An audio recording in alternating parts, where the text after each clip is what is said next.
também pudera. A sua fisionomia era uma fisionomia de uma pessoa tão simples e inculta. Faltavam palavras portuguesas para que você entendesse. 2 dentes na boca apenas, o zagueiro e o atacante. Mas quando abria a boca para profetizar, aqui dentro queimava tudo.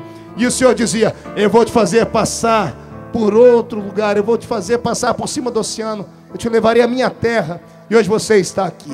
E se eu fosse você, eu não perderia 1 minuto mais. Eu encheria o peito de oxigênio e daria um grito de glória ao nome do Senhor, porque Ele merece.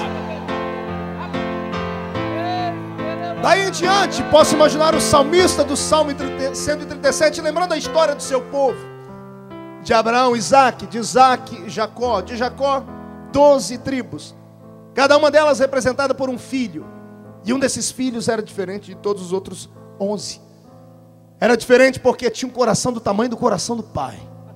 Era diferente porque era um sonhador como o pai era sonhador. Acotovele o seu irmão e diga: ele era sonhador. Diga: Deus é sonhador. Diga: Jacó era sonhador. Abraão era sonhador. Questiona a pessoa: você é um sonhador? Erga a mão direita para cima comigo e chacoalhe ela. Agarre quem está do seu lado pelo ombro, chacoalhe ela e diz: Deus te trouxe a esta terra para isso, para despertar os seus sonhos. Volte a sonhar. Volte a sonhar. Se você colocou os pés aqui, você coloca os pés em qualquer lugar do mundo. Se o Senhor te trouxe a esta terra, Ele te leva a qualquer lugar do universo que você sonhar. Quando Jacó percebeu que o seu filho tinha o mesmo talento que ele tinha, ele fez para ele uma túnica colorida, que eu precisaria aqui de umas 8 horas só para falar do significado dessas cores. Mas o que interessa não são as cores, mas o significado daquilo, o carinho que o pai deu àquele filho. Eu abro um parênteses aqui só para explicar uma coisa que tem marcado a minha história. Eu descobri que o Senhor, quando abriu a porta da salvação para mim e para você, Ele não olhou para a nossa posição financeira, nem para a cor da nossa pele, e nem para o nosso intelecto. Ele olhou para dentro do nosso coração. Recebemos a salvação de graça, e a salvação é de graça. Mas o que passar da salvação custa um preço, e um preço muito alto.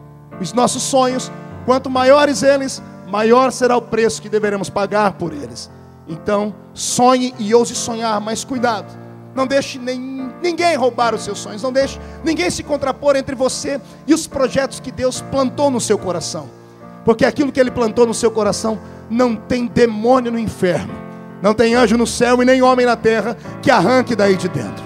Só tem uma pessoa no mundo capaz de bloquear os seus sonhos. Pergunte a mim: quem é, pastor? Eu não vou te falar, porque se eu falar eu tenho medo de você me bater. Eu vou te mostrar quem é. Levante o dedo para cima.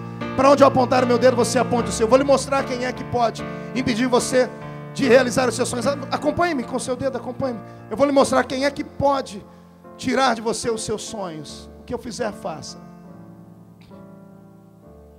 Aponte para si mesmo e diga para si mesmo: sonho, posso impedir que os meus sonhos não venham se realizar. Então, em nome de Jesus, não deixe o seu ego, não deixe a sua arrogância, a sua pretensão como ser humano impedir você de alcançar aquilo que Deus prometeu a você que daria. Porque o Deus de Israel, o Deus de Jerusalém, que disse que esta terra pertenceria a Davi para sempre. Nós passamos por uma porta ali e nós vimos que Jerusalém pertenceu a pelo menos uns 11 povos diferentes. Mas o Senhor disse: essa terra é do meu servo. E ela voltou para ele. O Deus que fez a promessa a Davi te fez uma promessa também. E não me interessa quanto tempo leve. O que me importa é que você está imortalizado até que a promessa se cumpre. Pastor, o que significa isso? Significa que nem a morte, nem a vida, nem a profundidade, nem a altura, nem o que está à sua esquerda ou à sua direita pode bloquear as promessas de Deus na sua vida. Ele disse: passam os céus, passam a terra, mas as minhas palavras jamais hão de passar. Só quem crê nisso, dê um grito de glória a Deus e uma salva de palmas a Ele.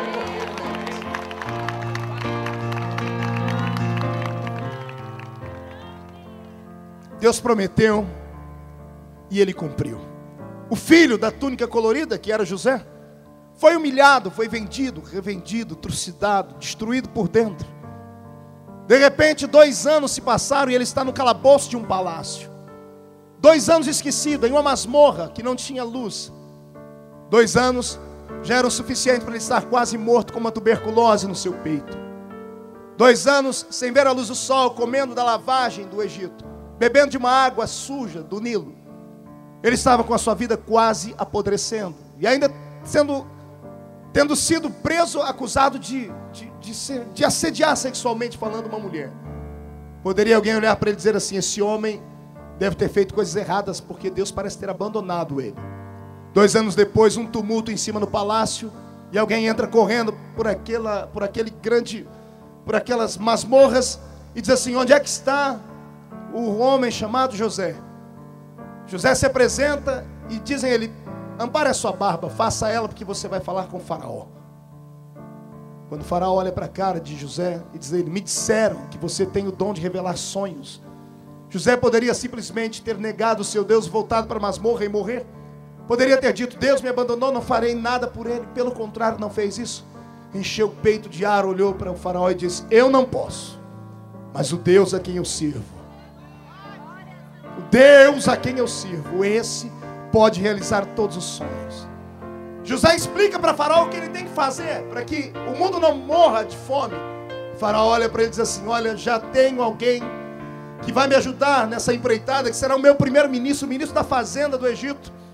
Os magos de Faraó estavam ali, os feiticeiros estavam ali, todos estavam ali esperando que algum deles fosse agora escolhido por Faraó. Mas Faraó diz: não, esse homem tem que ter o espírito do Deus vivo. E aponta o dedo para José e diz: esse homem é você, José. José agora é elevado. E o rapaz que acordou de manhãzinha dentro de uma masmorra, dentro de uma prisão, nesta noite vai dormir dentro de um grande palácio. E eu quero apenas te fazer lembrar que o meu Deus tem essa mesma promessa para você. Não me importa que você tenha acordado hoje em uma prisão interna dentro do seu coração, mas o que eu acho belo é saber que todos nós somos irmãos. E mais do que isso, o meu sangue é um sangue misto. Vou dizer que é um sangue místico, porque aqui no meu sangue eu tenho sangue de africanos, de índios, de europeus, de americanos. E eu aprendi hoje aqui com o meu irmão Aranha, que disse que até sangue de judeu eu tenho aqui. Isso não é comum. Pergunte para mim por que não é comum. Porque Deus nos deu o sangue de todos os povos. O que significa isso? Simples: você será o arauto de Deus para o grande avivamento final nesta terra. Você hoje está sentado só do lado de um turista, mas se esse turista soubesse o que Deus tem na vida dele, ele não estaria apenas me olhando de braços cruzados, ele estaria dançando como Miriam dançou aqui. Se esse turista soubesse o projeto de Deus na vida dele, ele estaria agora chorando e glorificando a Deus, porque hoje você está aqui, mas amanhã, para te localizarmos, para vir com a gente aqui, nós vamos ter que falar com 1, 2, 10, 30 secretários. Você vai ter que dispensar a sua agenda na televisão. Você vai ter que dispensar a sua agenda dos seus livros escritos, porque você não é como um brasileiro. Você não ama essa terra por amar. Você tem nas suas veias o sangue desta terra também. Só quem crê nisso, dê mais um grito de glória ao nome do Senhor. E já terminando as minhas palavras, me deram só 20 minutos. Se eu for falar, eu falo até às 4 da manhã.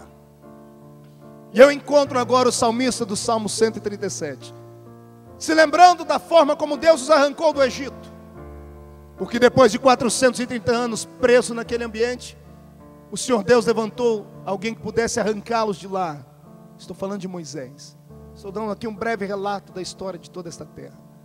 Foi Moisés quem conseguiu conduzir o povo pelo meio do deserto.